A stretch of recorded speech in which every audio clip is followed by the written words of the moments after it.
हम आपसे यह जानना चाहते हैं, पहले अपना परिचय तो दे दो भाई। जी मेरा नाम आनंद प्रकाश हुआ सर, और मैं इसी जिले का रहने वाला हूं, और पिछले 1 वर्षों से मैं जॉब में भी था, अभी मैं नहीं हूं।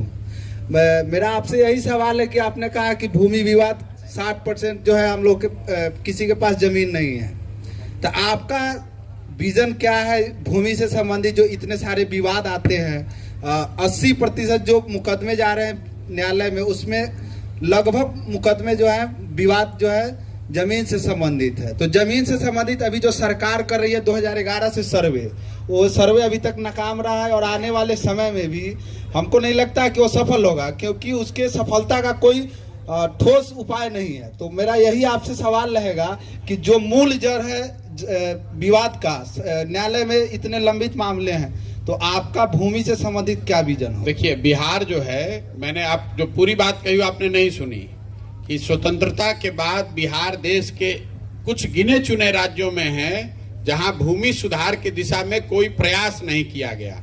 जो यहाँ पर लैंड का मेजरमेंट है वो ब्रिटिशर्स के टाइम पर हुआ, उसके बाद कोई यहाँ पर कॉम्प्रिहेंसिव सर्वे हुआ ही नहीं। अभी सर्वे नहीं हो रहा है, अभी लैंड का डिजिटाइजेशन हो रहा है। जो पहले से सर्वे किया हुआ है उसी को, जो पहले रजिस्टर 2 कागज में था, उसी कागज को वो कंप्यूटर में उन्होंने डाल दिया, और इस हेफेजार्ड मैनर में डाला कि उससे और समस्या बढ़ गई। जब तक यहाँ पूरे भूमि का फिर से मेजरमेंट ना हो, जो 1900 के शुरुआत में अंग्रेजों ने कराया था, पूरे बिहार के भूमि को, जैसे कर्नाटक में हुआ, कम्युनिस्टों ने बंगाल में किया, 1-1 इंच को आपको फिर से नापना पड़ेगा। कोई उसमें शॉर्टकट नहीं है। भूमि का स्वामित्व जो है उसको निकालना पड़ेगा कि किसके पास कौन सी जमीन है, और फिर उसका जब डिजिटाइजेशन कीजिएगा तभी इसका सुधार हो सकता है। अभी आधा अधूरा करीब यहाँ 5.5 लाख एकड़ जमीन जिसका स्वामित्व ही डिस्प्यूटेड है, जो आप बात बता रहे हैं। भूदान की जमीन कहाँ गई? भूदान आंदोलन हुआ बिहार में, भूदान का जमीन किसके पास है किसी को पता ही नहीं है। यहाँ पर जितने लोग बड़े बड़े यहाँ पर मठाधीश थे, उनकी जमीन कहाँ गई किसी को पता ही नहीं है। यहाँ चूंकि फ्यूडल सोसाइटी है तो डर के सामाजिक न्याय की यहाँ बात हुई है, लेकिन आपने देखा होगा लालू जी हो चाहे नीतीश जी, इन्होंने भूमि सुधार को छुआ ही नहीं। जिन वर्गों को लालू जी दावा करते हैं कि हमने आवाज दिया, वो ठीक है, आवाज उन्होंने दिया पिछड़ों को, लेकिन उन पिछड़ों को उन्होंने जमीन नहीं दिया। उन्हीं लालू यादव ने पिछड़ों के लिए स्कूल नहीं बनवाया, उसको पूंजी नहीं दी, उनको आवाज दे दिया और ये कहा कि हमारे नाम का और हमारे बच्चों के नाम का जय जयकारा जिंदगी भर करते रहो, हमको राजा बना के रखो। तो यहाँ भूमि सुधार को लेकर आपको वापस जाना पड़ेगा, और आज से करीब 100 साल पहले जो अंग्रेजों ने यहाँ भूमि मेजरमेंट किया था उसको फिर से करना पड़ेगा। और इसके 2 एग्जाम्पल पूरे इस देश में, कर्नाटक में और पश्चिम बंगाल में इस चीज को किया गया, और फिर से लोगों ने एकदम नए सिरे से भूमि का मेजरमेंट करके उसका स्वामित्व निर्धारित किया, और उसके बाद उसको साथ साथ डिजिटाइज किया, तभी सुधर सकता है, वरना सुधरेगा नहीं।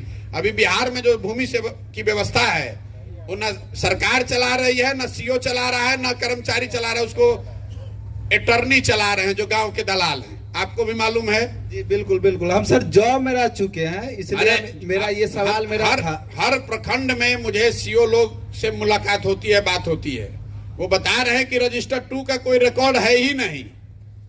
रजिस्टर 2 अगर अटर्नी ने फाड़ दिया, अगर उस पर कोई स्याही गिरा दिया तो हो गया डिस्प्यूट ऑफ परमानेंट। अब उसका कोई प्रमाण नहीं है, राज्य के स्तर पर कोई उसका दस्तावेज नहीं है कि ये बताया जाए कि ये जमीन है किसकी। तो हर गांव में आप लोग तो रहते हैं, यहाँ आपको ज्यादा मालूम होगा, कोई ऐसा गांव नहीं है जहां पर 4-5 दलाल जो कर्मचारियों के साथ जुड़े हुए हैं, जिसको आप बोलचाल की भाषा में यहाँ क्या कहते हैं हमको नहीं मालूम है, अभी तक छपरा तक तो लोग उसको अटर्नी कहते हैं। वही तय करता है कि जमीन किसके पास है, नहीं है। आप जमीन का रसीद यहाँ काटने जाइएगा तो 3000-5000 रुपए इसलिए लगा है कि कोई रसीद काटने का कोई अपडेटेड व्यवस्था है ही नहीं। हमारे दादाजी के नाम की मृत्यु हो गई 30 साल पहले, आज तक उन्हीं के नाम पर रसीद कट रहा है, कोई पूछने ही वाला नहीं है। तो अगर आज अब उसको सुधारने जाइएगा तो दादाजी के बाद अब इतने परिवार में 25 ब्रांच हो गए, जिसकी लाठी उसकी भैंस, जो गांव में है पैसा दिया अपने नाम पर रसीद कटवा लिया। तो इसीलिए ये दिक्कत हो रही है। और जो सरकार ने डिजिटाइजेशन शुरू किया है वो डेटा एंट्री ऑपरेटर्स को दे दिया, उनकी ना कोई प्रशिक्षण, ना उनकी कोई जानकारी। जितना एंट्री कीजिएगा उतना पैसा आपको मिलेगा। तो हड़बड़ी में आपका जमीन हमारे नाम पर चढ़ा दिया, हमारा जमीन इनके नाम पर चढ़ा दिया। अब आप जाइए वहां पर और DCLR के ऑफिस में, CO के ऑफिस में 10,000, 15,000, 20,000, 50,000 रुपए दीजिए उसको सुधारने के लिए। तो यहाँ पर मूल बात आपका आंसर यह है कि जमीन का फिर से पूरा मेजरमेंट पूरे बिहार का होना चाहिए, जो अंग्रेजों के जमाना में हुआ था। जब तक वो नहीं किया जाएगा और भूमि का स्वामित्व तय नहीं किया जाएगा तब तक इसको सुधारा नहीं जा सकता है। सबसे ज्यादा जमीन तो सरकार के पास है। सरकारी गर्मजरुआ जो है, आप किसी जिला में निकाल के देख लीजिए, हजारों एकड़ जमीन। हम पश्चिम चंपारण का आपको एक उदाहरण दे देते हैं।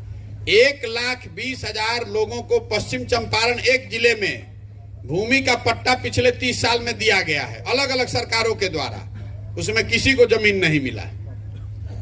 लोग आज तक आंदोलन कर रहे हैं। जो सरकार आई पट्टा बांट दिया, जो नेता आया 10-50-100 आदमी को पट्टा बांट दिया, न जमीन मिला, ना जिसका जमीन था वो भी डर के मारे भाग गया, और जिसको दिया गया उसका कब्जा ही नहीं हुआ।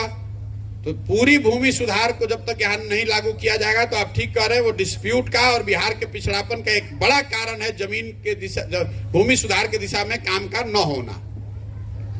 एक